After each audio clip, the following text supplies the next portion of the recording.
Captain Rebecca Torres adjusted her rucksack one final time before stepping through the entrance of Fort Harrison's Joint Command Leadership Institute. At 31, she carried herself with the quiet confidence that came from 8 years of active duty, including 2 combat deployments that had taught her the difference between respect that was given and respect that was earned.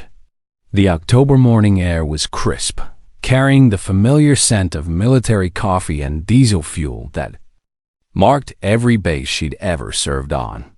The Leadership Institute program was supposed to be routine, a 2-week rotation designed to prepare mid-level officers for joint command positions. Nothing she hadn't handled before, though the email confirmation had mentioned she was the only female participant in this cycle. She'd grown accustomed to being the only one in most professional situations, but something about the administrative assistant's tone during her check-in phone call had left her with an uneasy feeling she couldn't quite identify. Rebecca entered the main briefing room at precisely 0655 hours, 5 minutes early as always. Approximately 15 senior non-commissioned officers and field-grade officers had already assembled around rectangular tables arranged in a horseshoe formation. Most were nursing coffee from paper cups, engaged in casual conversations that suggested they were familiar with each other and comfortable in this environment. The morning sunlight streaming through tall windows illuminated dust particles dancing in the air, creating an almost peaceful atmosphere that contrasted sharply with what was about to unfold. When she walked through the doorway, conversations didn't exactly stop, but they shifted in a way that made her presence unmistakably noted. A few officers glanced up briefly before returning to their discussions, but their body language had changed, shoulders angled slightly away, voices lowered just enough to suggest exclusion rather than simple conversation. Rebecca had experienced this dynamic before, but never quite this deliberately. "Well, look what affirmative action dragged in," muttered Staff Sergeant Kevin Rodriguez, his voice pitched just loud enough to carry across the room without appearing to be directly addressed to anyone. His companion, a first lieutenant named Marcus Webb, shook his head with theatrical disappointment. $20 says she's here to organize unit social events and spouse appreciation luncheons." The comment hung in the air like smoke from a cheap cigarette. Rebecca maintained her professional composure, showing no visible reaction to commentary that was clearly designed to provoke a defensive response. She'd learned long ago that emotional outbursts only confirmed people's preconceived assumptions about her competence and suitability for military leadership roles. She walked purposefully toward the back section of the briefing room, where participants typically seated themselves.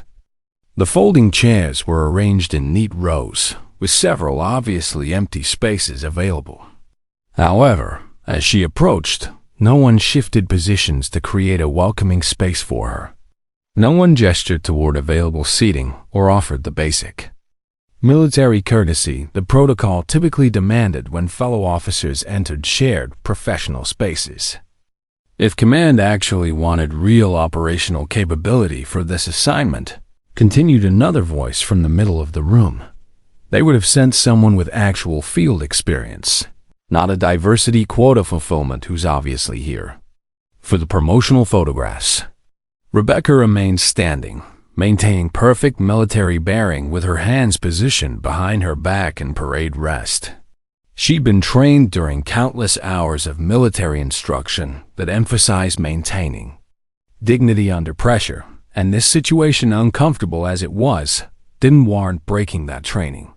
The operations clerk entered carrying briefing folders and training materials, systematically distributing them to seated participants while completely bypassing Rebecca's position as if she were invisible or irrelevant to the proceedings. Nobody asked who she was or what unit she represented. Nobody expressed curiosity about her background or qualifications. The systematic dismissal was clearly deliberate and coordinated, designed to establish hierarchy and make absolutely clear that Her presence was tolerated rather than welcomed. What made the situation particularly challenging was how professionally it was being executed. No direct confrontation, no obvious protocol violations, nothing that could be formally reported as misconduct. Just a carefully orchestrated demonstration of exclusion that left her standing alone while everyone else settled into the comfortable routine of their established professional relationships. The designated program facilitator was running late, leaving the assembled group without official supervision or structured agenda.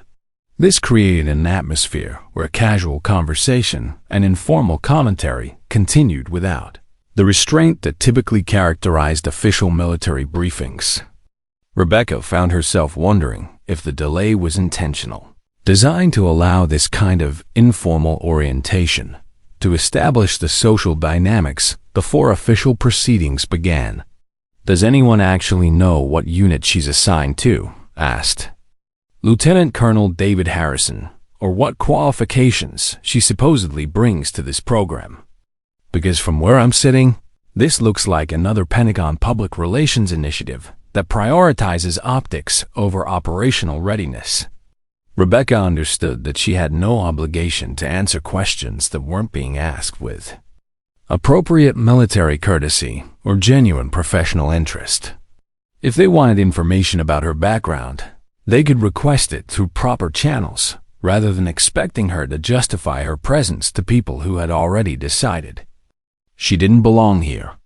But as she maintained her silent stance, watching officers who would soon be responsible for leading soldiers in potentially life-threatening situations demonstrate such casual disregard for military professionalism, Rebecca found herself thinking about a conversation she'd had with her former commanding officer just 3 weeks earlier. Colonel Patricia Reeves had warned her that this assignment might present challenges that had nothing to do with her actual job performance. "Some environments," Colonel Reeves had said, "require you to prove yourself before they'll even acknowledge you're in the room. The question isn't whether you can handle the technical requirements. We both know you can. The question is whether you can maintain your professional standards while other people figure out that their assumptions were wrong." 20 minutes after the scheduled start time, the briefing room door opened with authoritative purpose. The casual conversations immediately ceased as every person in the room recognized the commanding presence that had just entered their space, though none of them had any idea how dramatically this moment would reshape everything they thought they understood about leadership, respect, and the true nature of military competence. Colonel James Patterson entered the briefing room with the kind of measured authority that immediately commanded attention. Tall, silver-haired, and carrying himself with decades of military bearing, he surveyed the assembled officers with sharp eyes that missed nothing. The casual atmosphere evaporated instantly as chairs scraped against linoleum flooring and coffee cups were hastily set aside. "Gentlemen and officer," Colonel Patterson began, his slight pause acknowledging Rebecca's presence without offering the kind of warm welcome that might have established a different tone for what followed. "You have all been assigned to conduct a comprehensive review of contingency strategy protocols for Operation Desert Shield. This isn't theoretical work. These protocols are actively being implemented in current operations overseas." Murmurs began circulating through the assembled group as they exchanged glances and tried to process the significance of what they were hearing. Operation Desert Shield represented some of the most classified and tactically challenging mission profiles in current military operations. Several officers straightened in their chairs, suddenly understanding that this assignment carried weight far beyond the routine training rotation they had expected. "Final operational decisions," Colonel Patterson continued, "will be guided by someone who has direct experience with the last 3 iterations of this specific mission profile. Someone who understands the ground truth realities that can't be learned from tactical manuals or classroom instruction." Staff Sergeant Rodriguez leaned toward Lieutenant Webb whispering urgently, "Which one of us has Desert Shield experience?" Thompson was deployed to that region, but I thought he was doing convoy security, not operational planning. The question rippled through the room as officers tried to identify which among them possessed the specialized experience Colonel Patterson was referencing. Rebecca remained motionless in her standing position, her expression unchanged. But anyone watching closely might have noticed the slight shift in her breathing, the almost imperceptible adjustment in her posture that suggested she was preparing for something the others hadn't anticipated. Colonel Patterson turned deliberately toward the back of the room, his attention focusing directly on the area where Rebecca continued to maintain her professional stance. The movement was slow, purposeful, and unmistakably directed. "Captain Torres," he said, his voice carrying clearly through the now silent briefing room, "if you would please assume the primary briefing position at the front of the room." The response was immediate and electric. Every head in the briefing room snapped toward Rebecca, with expressions ranging from surprise to outright disbelief. Staff Sergeant Rodriguez's coffee cup stopped halfway to his lips, suspended in midair as he processed what he had just heard. Lieutenant Webb's mouth opened slightly, then closed without producing any sound. "There's absolutely no way this is happening," Rodriguez whispered to his neighbor, though his voice carried clearly in the sudden silence. Rebecca walked calmly toward the front of the room, her boots making precise contact with the floor in rhythm that spoke of countless hours of military training. She picked up the dry erase marker from the briefing easel and began outlining complex operational timelines on the whiteboard without referring to notes, charts, or reference materials. "Operation Desert Shield Phase 1, she began, her voice calm and professionally modulated, "requires establishing forward operating bases within 48 hours of mission initiation. Primary challenges include supply chain coordination across hostile territory, communication security in electromagnetically compromised environments, and medical evacuation protocols for casualties occurring beyond standard helicopter range." Her presentation demonstrated intimate familiarity with operational details that couldn't be learned through classroom instruction or theoretical study. She discussed terrain challenges with the specificity of someone who had navigated those landscapes personally. She referenced equipment limitations with the practical knowledge that comes from having those limitations matter in life-threatening situations. Lieutenant Colonel Harrison found himself leaning forward despite his earlier skepticism, recognizing elements in her presentation that challenged every assumption he had made about her background and qualifications. The technical language was precise, tactically sophisticated, and clearly derived from first-hand experience rather than academic study. "Phase 2 coordination," Rebecca continued, moving to a different section of the whiteboard, "requires real-time intelligence updates from sources who may be compromised or unreliable. Decision-making protocols must account for communication delays of up to 6 hours, weather conditions that can ground air support for extended periods, and the psychological stress factors that affect judgment when personnel have been deployed beyond normal rotation cycles." Her eyes showed no emotional response when discussing casualty zones or high-risk extraction scenarios. Her voice remained steady throughout the presentation, but carried the absolute certainty that comes from someone who has made life-or-death decisions under pressure and lived with the consequences of those choices. The transformation in room dynamics was immediate and uncomfortable. Officers who had spent the morning dismissing her presence as a diversity initiative were now confronting evidence that she possessed operational experience that exceeded their own qualifications. The casual mockery and dismissive commentary disappeared completely, replaced by the kind of respectful attention that military personnel reserve for briefings that contain information they need to understand for their own professional survival. But recognition and acceptance were two different things. While the assembled officers could no longer question Rebecca's technical competence, the social dynamics hadn't shifted. If anything, the revelation that she possessed superior qualifications seemed to create additional tension rather than resolving the underlying conflict. During the lunch break, conversations clustered around small groups engaged in urgent discussions. That stopped when Rebecca passed within hearing range.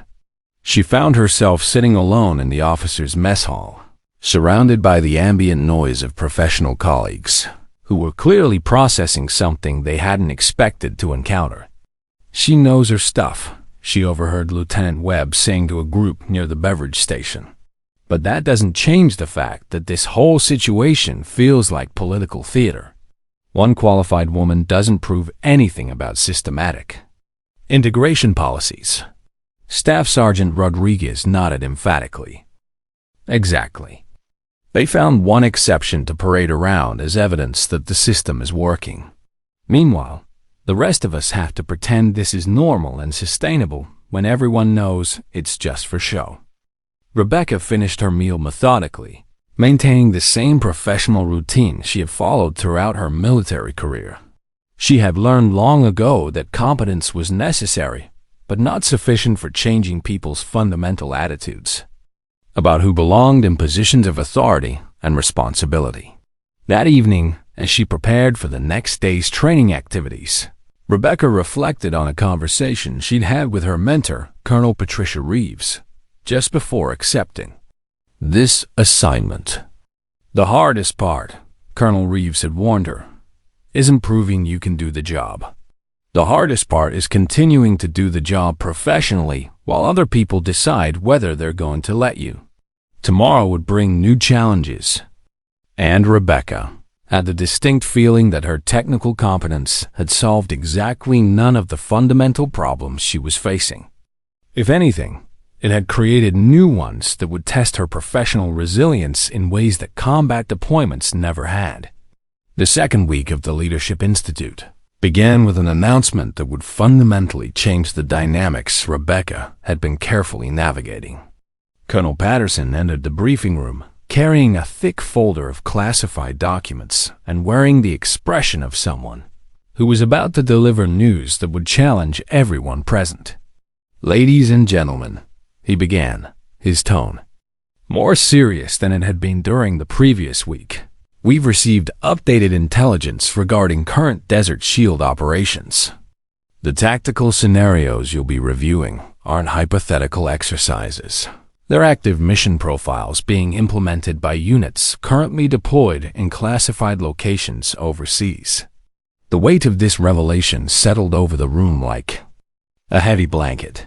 Several officers exchanged glances that conveyed both excitement and nervousness about working with genuinely operational intelligence rather than training scenarios designed for educational purposes.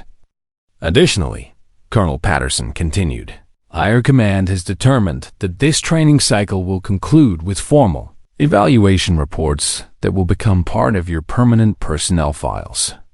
Your performance during the next 7 days will influence your eligibility for future Joint Command assignments and specialized operations positions." Rebecca felt the familiar tightening in her chest that came with high-stakes situations, but her expression remained professionally neutral. Around the room, she could see other officers processing the implications of what they had just heard. This was no longer routine professional development. It was career-influencing evaluation under conditions that would test their ability to perform under pressure. Lieutenant Colonel Harrison raised his hand.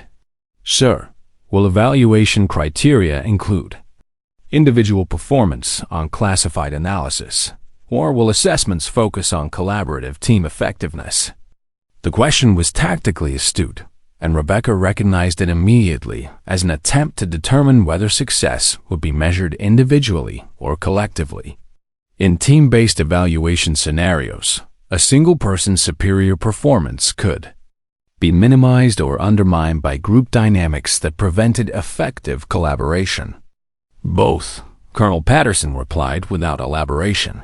though his slight smile suggested he understood exactly why the question had been asked. During the morning break, Rebecca overheard a conversation that confirmed her suspicions about how the evaluation dynamic was being interpreted by her colleagues. Staff Sergeant Rodriguez was speaking quietly to a group of 3 other NCOs near the coffee station. "Look, we all saw her technical presentation last week.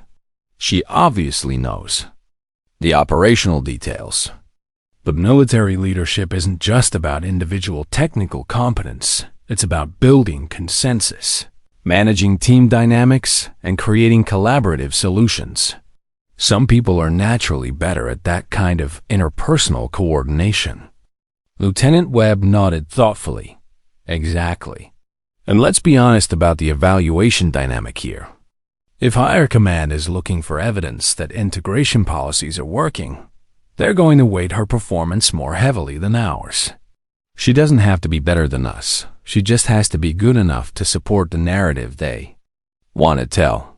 The implication was clear and professionally devastating. Even if Rebecca performed exceptionally, her success would be attributed to institutional bias rather than individual competence. And if she performed poorly, it would confirm their original assumptions about her qualifications. The morning training session involved small group analysis of tactical scenarios where teams of 3 or 4 officers were assigned specific operational challenges to solve collaboratively. Rebecca found herself assigned to a group with Lieutenant Webb, Staff Sergeant Rodriguez, and Captain Michael Thompson, the 3 individuals who have been most vocal about their skepticism regarding her presence in the program. Their assigned scenario involved coordinating medical evacuation procedures for wounded personnel in hostile territory, where standard helicopter extraction wasn't feasible due to weather conditions and enemy air defense capabilities. It was exactly the kind of complex, multi-variable problem that required both technical expertise and collaborative problem-solving skills. Rebecca began outlining potential solutions based on her operational experience, but found herself repeatedly interrupted by questions that seemed designed more to challenge her reasoning and to understand her recommendations. "That extraction timeline assumes perfect weather conditions," Lieutenant Webb interjected. "What happens when sandstorm conditions extend the window beyond your projected 48 hours?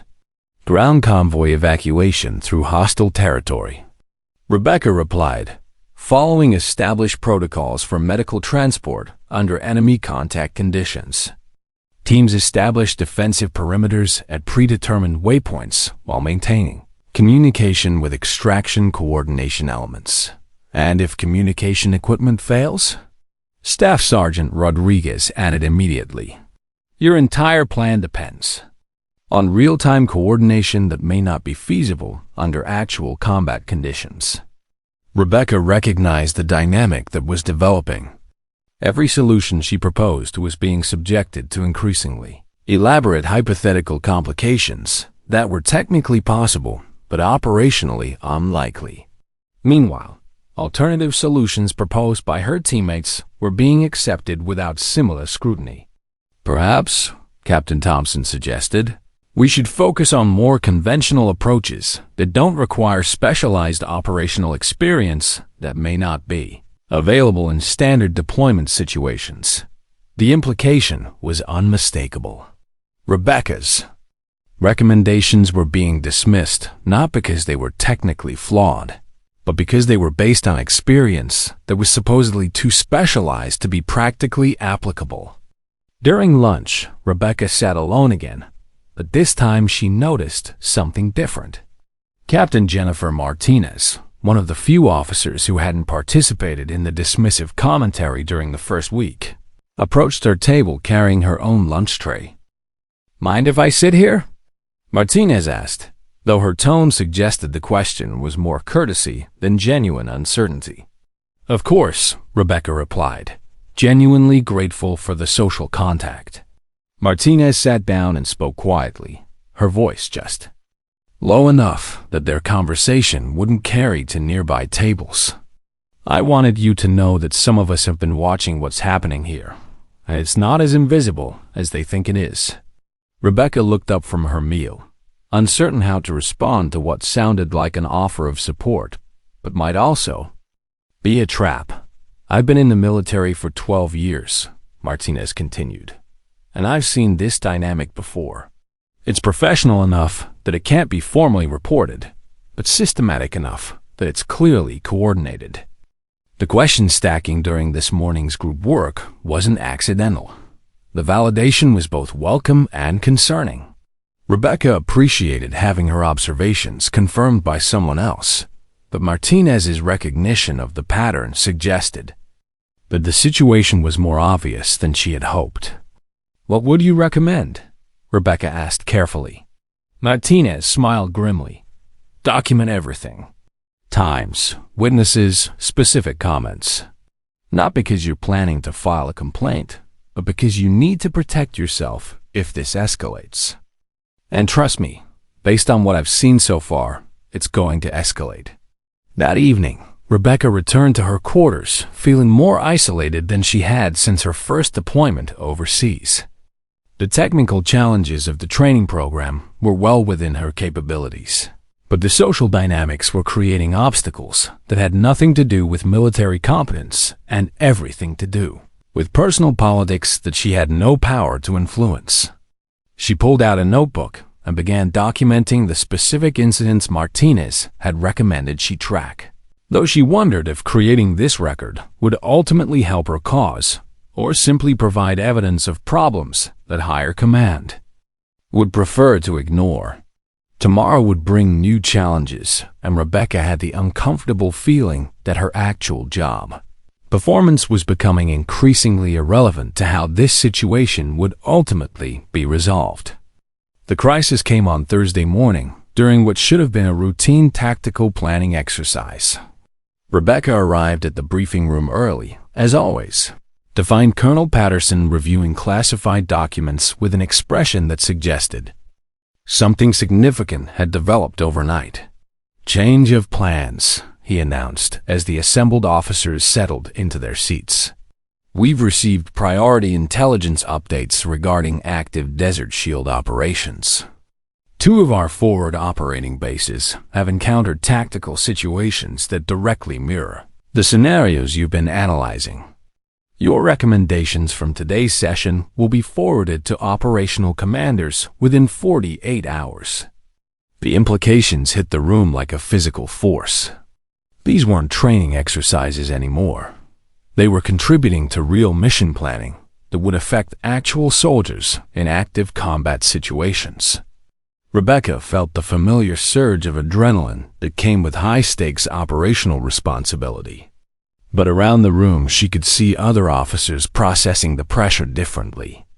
Additionally, Colonel Patterson continued, "Today's session will be observed by senior command personnel who are evaluating the effectiveness of this training program for future implementation across other Joint Command installations." Staff Sergeant Rodriguez shifted uncomfortably in his chair. Lieutenant Webb's jaw tightened visibly.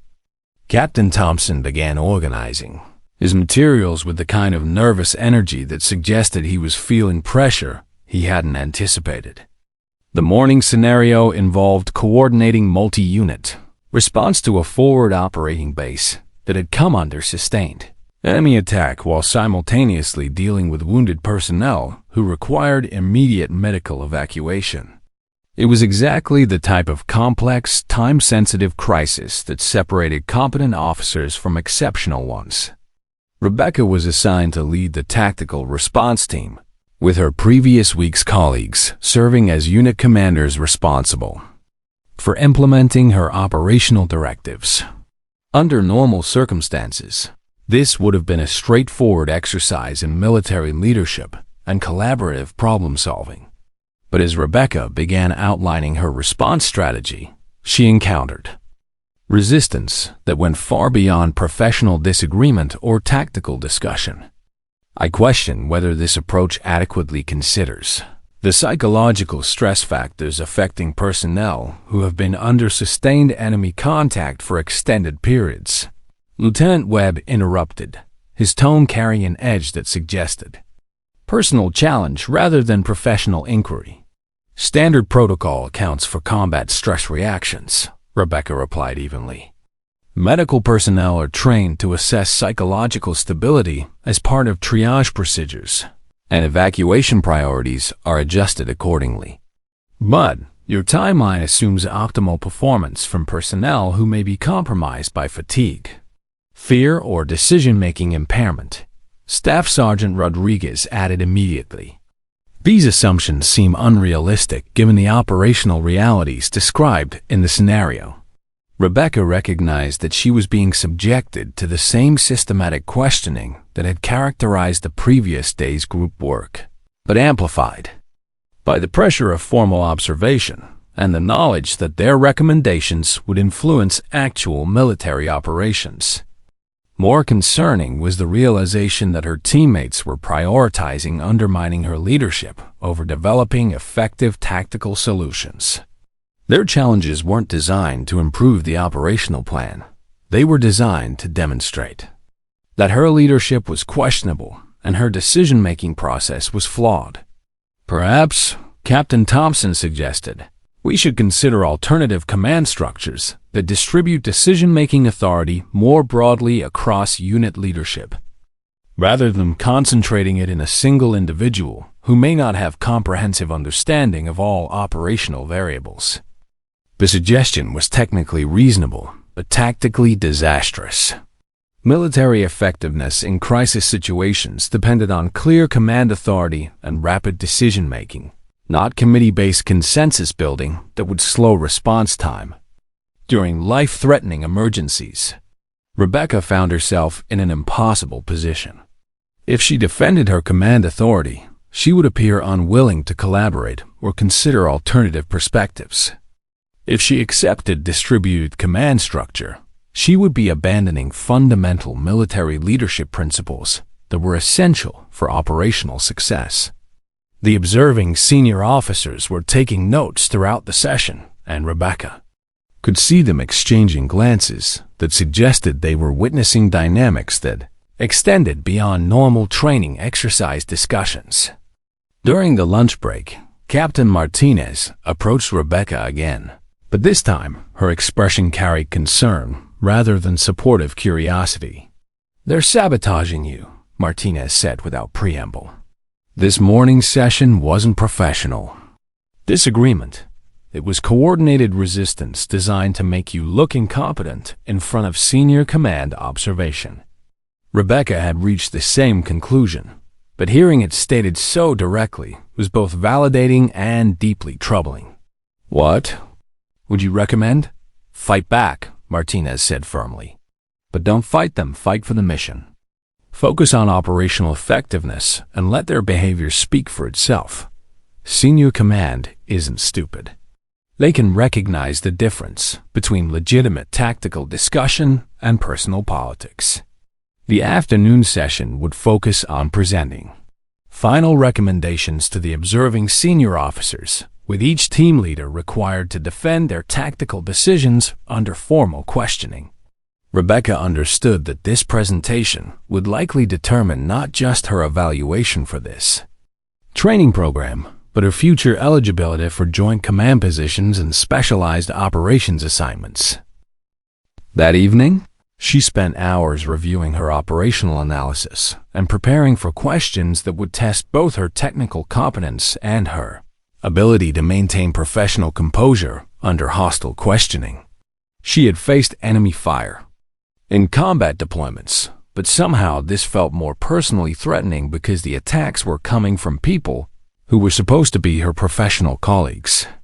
As she prepared for what would likely be the most challenging presentation of her military career, Rebecca reflected on something her first commanding officer had told her during basic training. The military will test your physical courage in combat situations, but it will test your moral courage every single day. The second test is usually harder than the first. Tomorrow would determine whether 8 years of military service and proven operational competence would be sufficient to overcome professional politics that had nothing to do with her actual job performance and everything to do with other people's assumptions about who belonged in positions of military leadership. The stakes couldn't be higher, and Rebecca had the uncomfortable realization that her individual success or failure would be interpreted as evidence for or against integration policies that affected far more people than just herself. Friday morning arrived with an unexpected development that would change everything Rebecca thought she understood about her situation.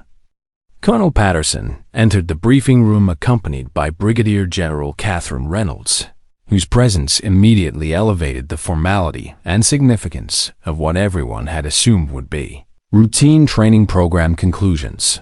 Ladies and gentlemen, Colonel Patterson began. General Reynolds will be conducting final evaluations personally rather than reviewing written reports. Each team leader will present their tactical recommendations directly to general-level command for assessment and potential implementation in active operations. The announcement sent visible tension through the assembled officers. Presenting to general-level command meant that their performance would be evaluated at the highest levels of military leadership, with implications that extended far beyond individual career advancement to institutional policy decisions about joint command training effectiveness. Rebecca felt the familiar calm that came with high-pressure situations where preparation and competence would ultimately determine outcomes. Around the room, however, she could see other officers processing the pressure differently. Staff Sergeant Rodriguez was nervously reorganizing his presentation materials. Lieutenant Webb had developed a slight tremor in his hands that suggested stress levels beyond normal performance anxiety.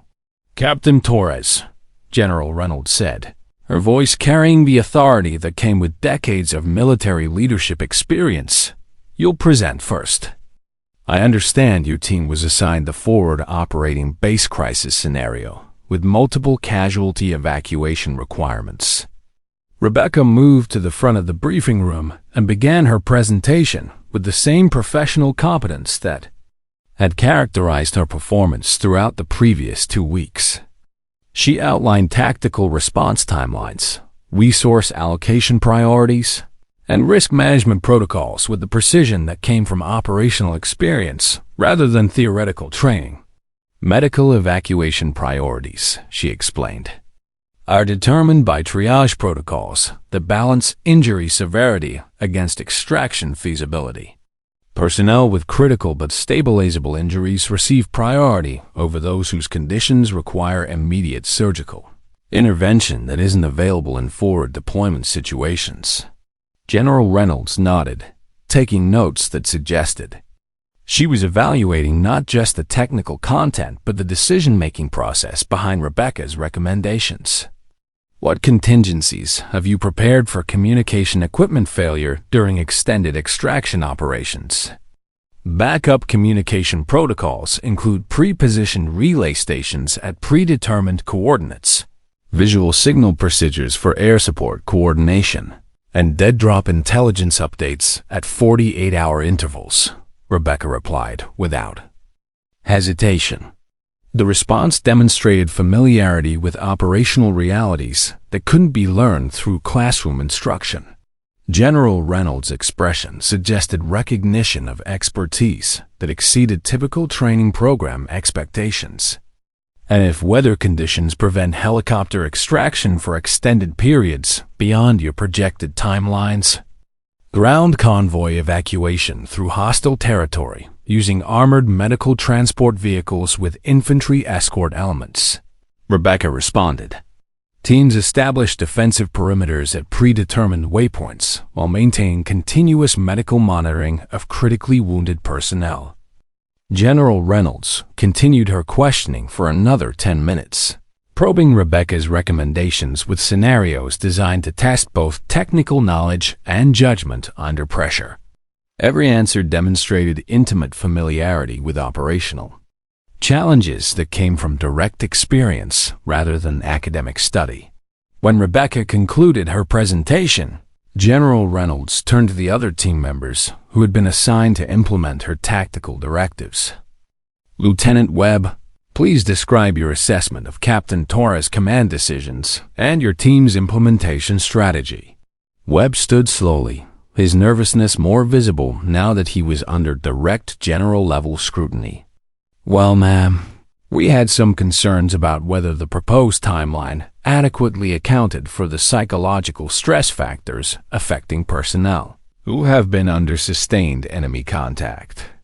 Elaborate on those concerns, General Reynolds requested, her tone suggesting she wanted specific details rather than general observations. The plan assumes optimal performance from soldiers who may be compromised by fatigue or decision-making impairment. Webb continued, though his explanation lacked the precision that had characterized Rebecca's presentation. We felt that alternative approaches might be more realistic given the operational challenges described in the scenario. General Reynolds made notes, then looked up with an expression that suggested she was processing more information than Webb's words had provided. What alternative approaches did your team recommend? There was a long pause before Webb responded, and Rebecca realized that her teammates had spent so much energy challenging her recommendations that they hadn't developed coherent alternatives of their own. We discussed distributed command structures that would spread decision-making authority more broadly across unit leadership, Webb finally said, though his voice carried uncertainty rather than confidence. In crisis situations requiring immediate tactical response? General Reynolds asked, her eyebrows rising slightly in a way that suggested professional skepticism. The questioning continued with Staff Sergeant Rodriguez and Captain Thompson, both of whom struggled to articulate specific tactical alternatives or defend their challenges to Rebecca's operational recommendations. Under general-level scrutiny, their resistance appeared less like professional disagreement and more like coordinated obstruction without substantive foundation. During the lunch break, Rebecca noticed a significant change in the social dynamics around her. Several officers who had maintained professional distance throughout the previous 2 weeks were now engaging her in conversations that suggested both respect and curiosity about her background.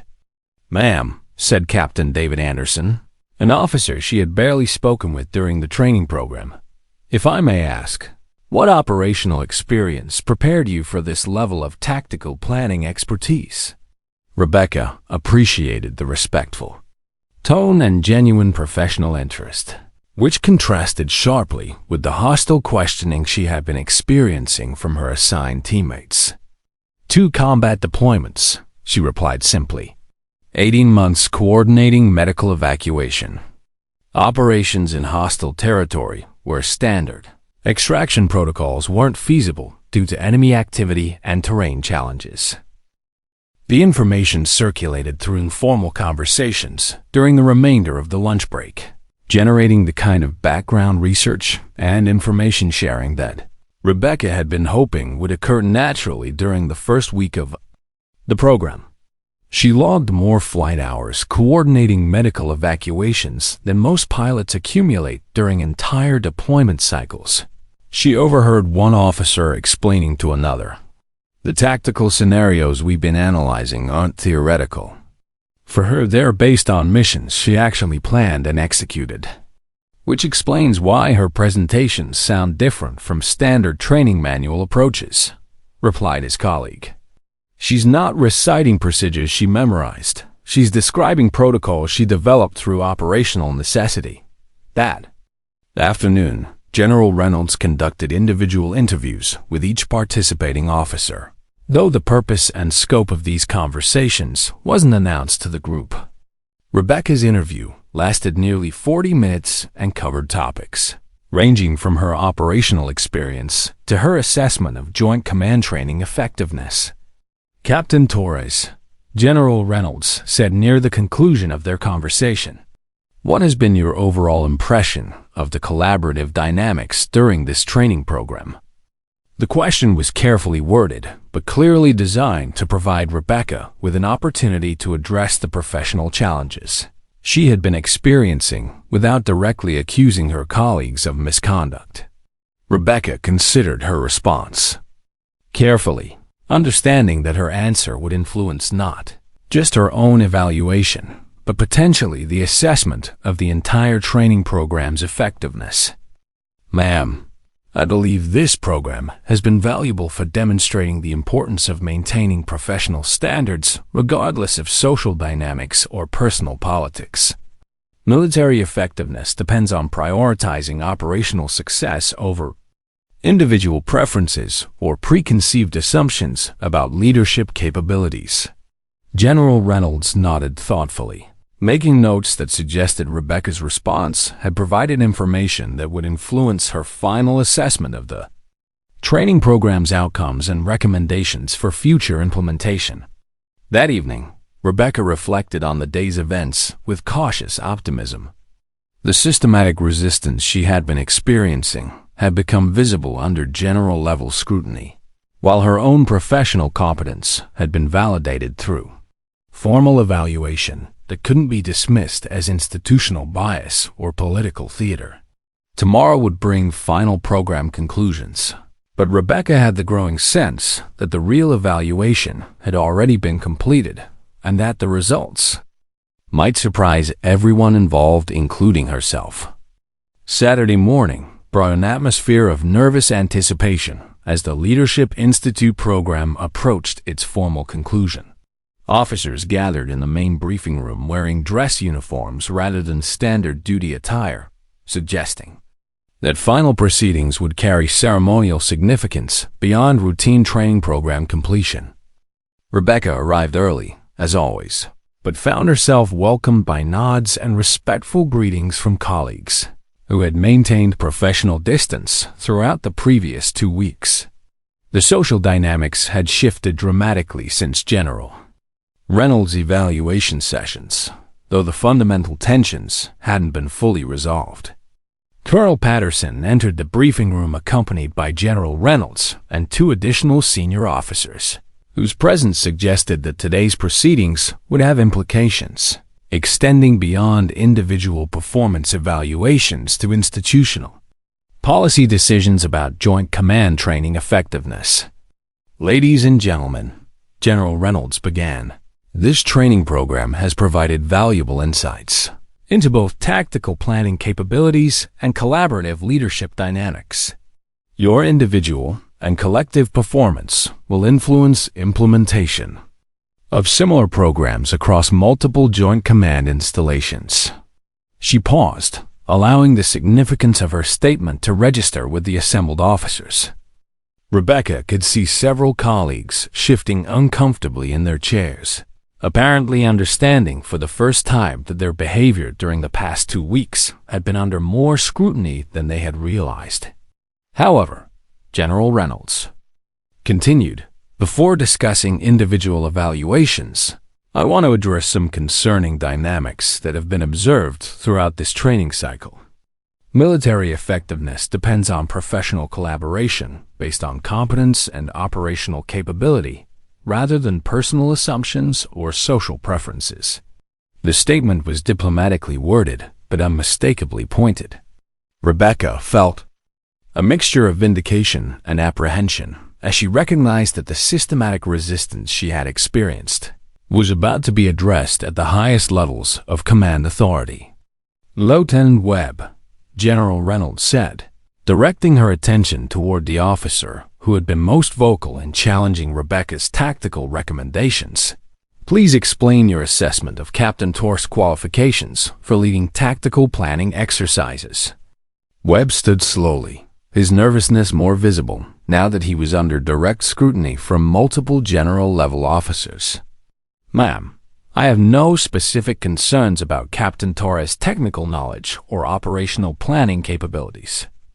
Yet, during collaborative exercises, you consistently challenged her recommendations with hypothetical scenarios that weren't applied to proposals from other team members," General Reynolds observed. "Can you explain the reasoning behind this selective scrutiny?" The question hung in the air like smoke from a cheap cigarette. Webb's face flushed slightly as he realized that his behavior had been more transparent than he had assumed. "Ma'am, I was attempting to ensure thorough analysis of all operational variables. By questioning only the female officer's recommendations while accepting similar proposals from male colleagues without comparable scrutiny?" General Reynolds asked, her tone remaining professionally neutral while making the pattern unmistakably clear. Rebecca watched as Webb struggled to formulate a response that would justify behavior that appeared increasingly indefensible under formal examination. Around the room, other officers were processing the realization that their own conduct was likely being evaluated through the same analytical lens. Staff Sergeant Rodriguez, General Reynolds continued, "Please describe your initial assessment of Captain Torres when she first arrived at this training program." Rodriguez stood reluctantly, apparently understanding that his answer would either confirm or contradict statements he had made during individual evaluation interviews. "Ma'am, I expressed concerns about whether she possessed adequate operational experience for advanced tactical planning responsibilities, despite having no information about her background, qualifications, or deployment history." General Reynolds asked. "Yes, ma'am," Rodriguez admitted, his voice carrying the resignation of someone who recognized that his assumptions had been both unfounded and professionally inappropriate. General Reynolds turned toward her notes, then looked back at the assembled group with an expression that suggested she was about to reveal information that would fundamentally change how everyone understood the situation they had been participating in. "For the record," she announced, "Captain Torres has completed 2 combat deployments in classified operation zones, logged over 400 hours of medical evacuation coordination under enemy fire, and received commendation for tactical leadership during crisis situations that resulted in 0 preventable casualties across 18 months of active operations." The revelation hit the room like a physical force. Rebecca maintained her professional composure, but she could see the impact of this information on colleagues who had spent 2 weeks questioning her qualifications based on assumptions rather than facts. Additionally, General Reynolds continued, "Captain Torres served as tactical planning consultant for Operation Desert Shield protocols that are currently being implemented by forward deployed units. The scenarios you analyzed during this training program were based on her operational recommendations and field-tested procedures." Staff Sergeant Rodriguez's face went pale as he processed the implications of what he had just heard. Lieutenant Webb stared down at his hands, apparently unable to maintain eye contact with either General Reynolds or Rebecca. Around the room, other officers were experiencing various degrees of professional embarrassment as they realized how badly they had misjudged the situation. "The purpose of this training program," General Reynolds explained, "was not just to evaluate individual tactical planning capabilities, but to assess collaborative leadership dynamics when teams include officers whose backgrounds and qualifications may not be immediately apparent through visual assessment or initial social interactions." Rebecca understood now that she had been participating in something more complex than routine joint command training. Her presence hadn't been coincidental or token. It had been deliberately designed to test whether experienced military personnel could maintain professional standards when their assumptions were challenged by reality. "Captain Thompson, General," Reynolds said, addressing the officer who had suggested distributed command structures as alternatives to Rebecca's tactical recommendations. "Please explain how your proposed collaborative decision-making approach would function during time-sensitive crisis situations requiring immediate tactical response." Thompson stood slowly, clearly understanding that he was being asked to defend suggestions that had been designed more to undermine Rebecca's authority than to improve operational effectiveness. "Ma'am, the distributed approach might not be optimal for crisis situations requiring rapid response. Yet you recommended it specifically to counter Captain Torres' command structure, despite her demonstrated expertise in exactly the type of crisis scenarios you were analyzing, General Reynolds observed. The systematic deconstruction of their behavior was professional, thorough, and devastating. Rebecca found herself feeling something unexpected, not satisfaction at their discomfort, but disappointment that professional military officers had allowed personal assumptions to override their commitment to operational excellence. This training program has revealed significant concerns about collaborative dynamics that could compromise military effectiveness in joint command situations, General Reynolds announced. Individual evaluation reports will reflect both tactical planning competence and professional collaboration capabilities. She paused, allowing the implications to register with officers who were beginning to understand that their behavior during the past 2 weeks would have career consequences extending far beyond this training program. Captain Martinez, General Reynolds said, recognizing the officer who had offered Rebecca support during the most challenging periods of the program. Your evaluation noted concerning dynamics affecting team effectiveness. Please elaborate on your observations. Martinez stood with obvious confidence, her bearing suggesting she had anticipated this moment and prepared accordingly. Ma'am, I observed systematic questioning of Captain Torres' recommendations that wasn't applied to other team members, social isolation that appeared coordinated rather than coincidental, and resistance to her leadership that seemed based on personal assumptions rather than professional assessment. And how did these dynamics affect operational planning effectiveness? General Reynolds asked. They compromise mission success, ma'am, Martinez replied firmly. Time and energy that should have been focused on tactical problem-solving was instead diverted to managing interpersonal conflicts that had no operational justification. The statement crystallized everything that had been wrong with the collaborative dynamics throughout the training program. Military effectiveness depended on teams working together to solve complex problems under pressure, not on individuals using professional settings to demonstrate personal prejudices or social preferences. General Reynolds made final notes, then looked up with an expression that suggested the formal evaluation phase was concluding and recommendations were being finalized. Individual evaluation reports will be forwarded to your commanding officers within 72 hours, she announced. Additionally, recommendations regarding future joint command training protocols will be submitted to higher command based on observations from this program cycle. Rebecca understood that the systematic resistance she had experienced would now become part of an official record that would influence policy decisions about military leadership training and integration effectiveness.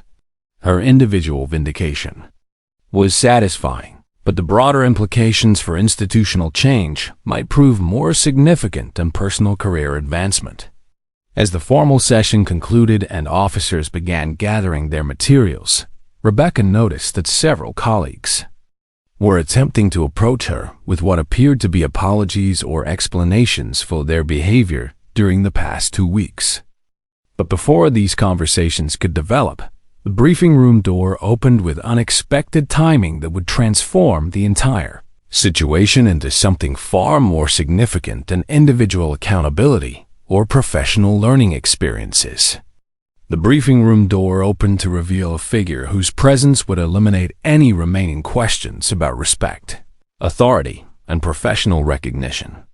4-star General Patricia Morrison entered without advance notice, security escort, or the ceremonial fanfare that typically accompanied visits from such high-ranking military leadership.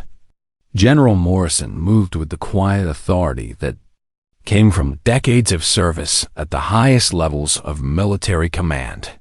Her silver hair was pulled back in regulation style. Her uniform bore ribbons representing service and conflicts spanning 3 decades, and her bearing immediately commanded the kind of attention that couldn't be manufactured or delegated.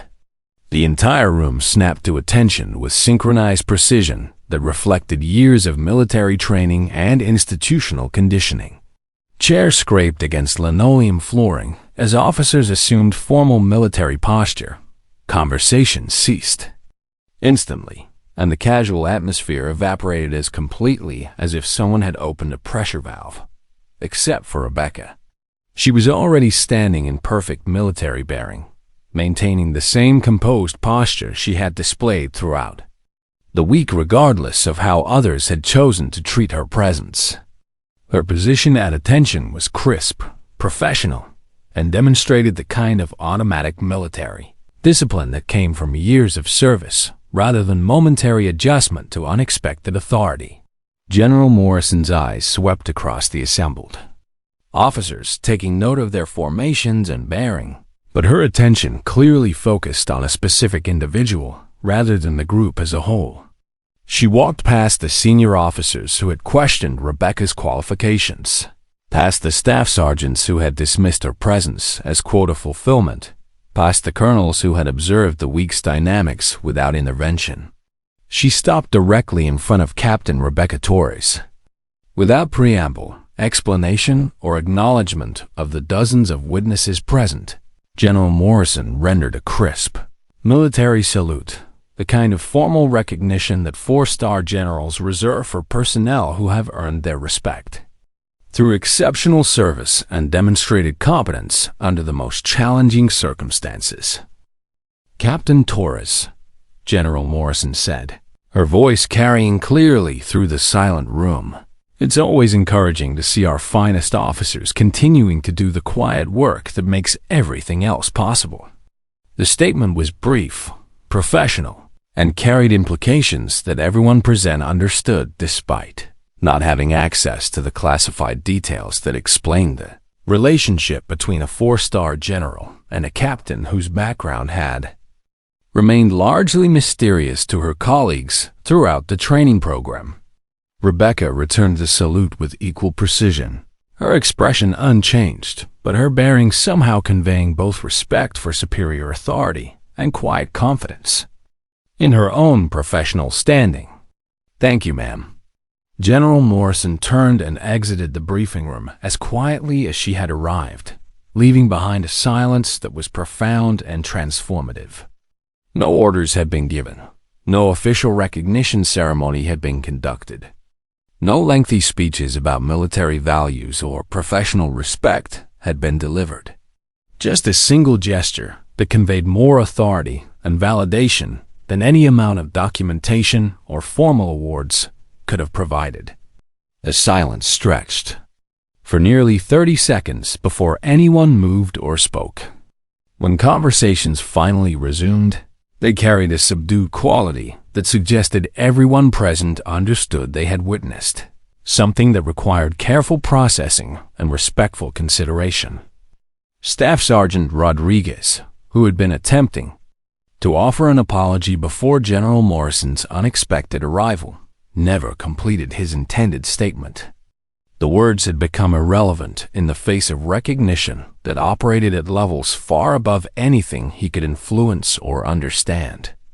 Lieutenant Webb stared at Rebecca with an expression that mixed professional respect with obvious bewilderment. Captain Thompson appeared to be processing information that fundamentally challenged his assumptions about military hierarchy and institutional recognition. Even General Reynolds, who had been conducting the formal evaluation sessions, seemed impressed by the unexpected validation that Rebecca had just received from the highest levels of military command. Her expression suggested she was reassessing information she thought she already understood about Rebecca's background and qualifications. Captain Martinez approached Rebecca with a smile that conveyed both personal satisfaction and professional vindication. "Well," she said quietly, "I think that settles any remaining questions about your standing in the military hierarchy." Rebecca nodded thoughtfully, though her expression remained characteristically composed. The recognition from General Morrison was gratifying, but it also carried weight that extended beyond personal validation to institutional implications about leadership, competence, and the complex dynamics that affected military effectiveness. "The program evaluation is concluded," General Reynolds announced, though her voice carried a different tone than it had before General Morrison's unexpected visit. "Individual assessment reports will reflect both technical competence and collaborative leadership capabilities demonstrated throughout this training cycle." Officers began gathering their materials and preparing to depart, but the social dynamics had fundamentally changed. Several colleagues who had maintained professional distance throughout the past 2 weeks were now engaging Rebecca in conversations that suggested both respect and curiosity about her background and future assignments.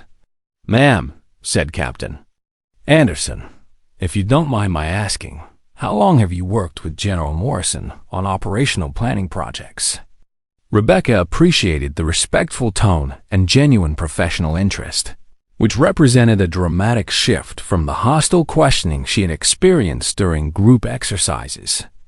"Several classified assignments over the past 3 years," she replied without providing details that might compromise operational security. The information generated additional questions and discussions that demonstrated the kind of professional curiosity and respectful engagement that should have characterized the entire training program from the beginning. Rebecca found herself finally experiencing the collaborative learning environment that Joint Command training was supposed to provide. As officers began departing for their individual travel arrangements, Rebecca reflected on the complex dynamics she had navigated during the past 2 weeks. The technical challenges had been well within her capabilities, but the social and political obstacles had tested her professional resilience in ways that combat deployments never had. The validation from General Morrison was personally meaningful, but more importantly, it had demonstrated to everyone present that competence and authority weren't always visible through conventional indicators, like rank insignia or demographic characteristics. Sometimes, the most qualified personnel operated with the kind of quiet professionalism that could be easily underestimated by people who lacked sufficient experience to recognize real capability. That evening, as Rebecca prepared for her departure from Fort Harrison, she received an unexpected message requesting her presence at a brief administrative meeting. The request came from General Reynolds' office and suggested that the formal conclusion of the training program might include additional elements that hadn't been announced to the general participant group. Tomorrow would bring new assignments and different challenges, but Rebecca had the satisfaction of knowing that she had maintained her professional standards throughout circumstances that had tested both her technical competence and her personal resilience. The recognition from General Morrison had been gratifying, but the real victory was simpler and more fundamental. She had done her job professionally, regardless of external circumstances or other people's assumptions about her capabilities. 3 weeks later, Rebecca sat in her new office at the Pentagon, reviewing classified briefing materials for her assignment as Senior Tactical Planning Consultant for Joint Special Operations Command. The promotion had come through with unusual speed, accompanied by commendations that referenced her performance during recent leadership evaluation exercises and her demonstrated capability for maintaining operational excellence under challenging, collaborative circumstances. The office was small, but positioned within the section of the building where strategic-level decisions were made about military operations worldwide. Through her window, she could see the Potomac River and the monuments that represented the democratic principles her military service was designed to protect. Her new position involved coordinating tactical planning for operations that were too classified to discuss and too critical to fail. The work required exactly the kind of operational experience and collaborative leadership skills that had been systematically questioned during her 2 weeks at Fort Harrison, which now seemed like events from a different lifetime rather than recent professional experience. A knock on her door interrupted her review of the morning's intelligence updates. "Come in," she called, looking up to see Captain Jennifer Martinez entering with a warm smile and a coffee cup bearing the Pentagon insignia. "Thought you might appreciate a colleague bearing caffeine," Martinez said, settling into the chair across from Rebecca's desk. "I heard about your new assignment through the professional network. Congratulations on what appears to be a very well-deserved promotion." Rebecca accepted the coffee gratefully, appreciating both the gesture and the opportunity to reconnect with someone who had demonstrated genuine professional support during challenging circumstances. "Thank you. And thank you again for your support during the training program. It made a significant difference during some difficult moments." Martinez waved dismissively. "You handled that situation with more grace than I would have managed. Though I have to admit, General Morrison's unexpected appearance was probably the most professionally satisfying moment I've witnessed in 12 years of military service." They shared a laugh that carried both amusement and relief about events that had concluded with recognition rather than career damage. Rebecca had learned through informal channels that the evaluation reports from the Leadership Institute program had resulted in some significant professional consequences for officers whose behavior had been documented as compromising military effectiveness through personal bias and unprofessional conduct. "What happened to the others?" Rebecca asked, curious about the outcomes that had followed her departure from Fort Harrison. Martinez's expression became more serious. "Mixed results. Lieutenant Webb received formal counseling about collaborative leadership deficiencies and was removed from consideration for advanced command positions. Staff Sergeant Rodriguez was transferred to a different unit with notation in his personnel file about professional development needs." She paused, sipping her coffee before continuing with information that was clearly more sensitive. "Captain Thompson received a written reprimand for conduct undermining mission effectiveness. But the more significant outcome was institutional general. Reynolds submitted recommendations that resulted in comprehensive review of integration policies and training protocols across all Joint Command programs." Rebecca nodded thoughtfully, understanding that her individual experience had been documented and analyzed as evidence for broader policy decisions about military leadership development and collaborative effectiveness. Her personal vindication was satisfying, but the systemic changes might prove more important for other officers who would face similar challenges in the future. "Have you heard anything about changes to the Leadership Institute program itself?" Rebecca asked. "Complete restructuring," Martinez replied with obvious satisfaction. "New protocols for participant background verification, mandatory training about unconscious bias and professional collaboration, and formal observation procedures designed to identify and address problematic dynamics before they compromise mission effectiveness." The information suggested that Rebecca's experience had contributed to institutional learning that would benefit future participants and improve military leadership development across multiple command levels. The systematic resistance she had encountered would be less likely to affect other officers because procedures now existed for identifying and addressing such behavior before it escalated to mission-compromising levels.